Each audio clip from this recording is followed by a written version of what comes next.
na nedeljskih lokalnih volitvah so vam volivke in volivci namenili kar precejšno število glasov. Glede na to, da ste novinec v politiki, je to za vas presenečenje? Ja, prav gotovo je to lep znak, da so mi volivci namenili toliko zaupanja, da so v mojem nastopu, v mojem programu, v viziji razvoja občine, ki sem jo pripravil, da so prepoznali nek potencial, nek obet, dober obet za Jesenice, za prihodnje obdobje. Res sem bil vesel tega odziva, tako da bi se tudi na tem mestu vsem volivkam in volivcem zahvalil za izkazano zaupanje, za glasove, ki so mi jih dali. Še posebej sem pa hvaležen vsem tistim, ki so prišli že pred upravno enoto na Jesenicah in so oddali svoj podpis podpore, da sem sploh lahko vložil župansko kandidaturo.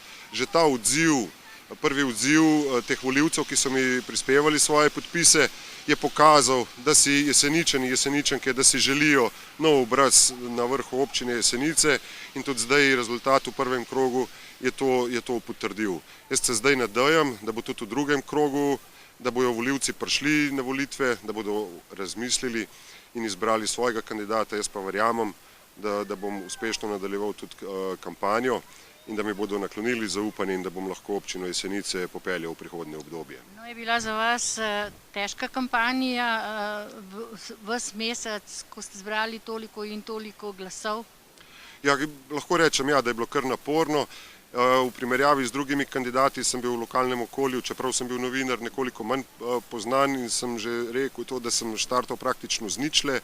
Mogel sem res spoznati, nagovoriti čim več občanov, občank in zato sem ves mesec bil na terenu, obiskal sem praktično vsa naselja občine Jesenice, od Hrušice, Plavškega rovta, Planine pod Golico, čez Pejce, Javorniški rovt, pa vse do Lipc, Blejske Dobrave, Kočne in drugih naselij.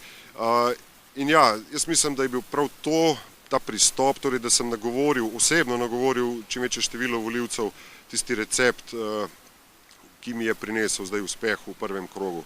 Seveda zdaj to ni zadosti, vemo, da je pred nami še drugi krog in s podobnimi, na podoben način se bom lotil tudi tega drugega kroga in danes sem že tukaj, kot vidite, na terenu, med ljudmi, ljudi nagovarjam in jih osebno predstavljam, jih vabim na volitve in jaz upam, da se bodo v še večjem številu udeležili drugega kroga volitev kot prvega kroga, saj si osebno si želim, da bi ljudje v večjem številu prišli na volišča. Ste prepričali mlade, kot vemo, prav mladi zelo neredno prihajajo na volitve? Ja, zdaj, kot sem že rekel, volilna udeležba Jesenicam ni ravno v ponos. 38 in še nekaj odstotna udeležba, jaz sicer nekaj je, ampak vseglih si želim višjo udeležbo. Jaz verjamem, da so mladi tudi v mojem programu prepoznali nek potencial. Eden od poudarkov mojega programa je nek sodoben mladinski center na Jesenicah. Jaz verjamem, da si ga mladi zaslužijo in že sam sem pred leti deloval v mladinskem centru na Jesenice. Že takrat sem pripravil elaborat o mladinskem centru Jesenice, torej kakšen mladinski center mladi pravzaprav potrebujejo in vsa ta leta, kar sem bil novinar, so ta elaborat na občini držali pač v nekem predalu in ga niso potegnili na plano. Jaz mislim, da je zdaj skrajni čas, da ta elaborat potegnemo na plano in da mladi na Jesenicah dobijo svoj mladinski center, da dobijo svoje prostore za svoje delovanje, da se bodo mladi dobro počutili v domačem kraju in da bojo tukaj, se pravi doma, uživali mladost v vsej svoji polnosti.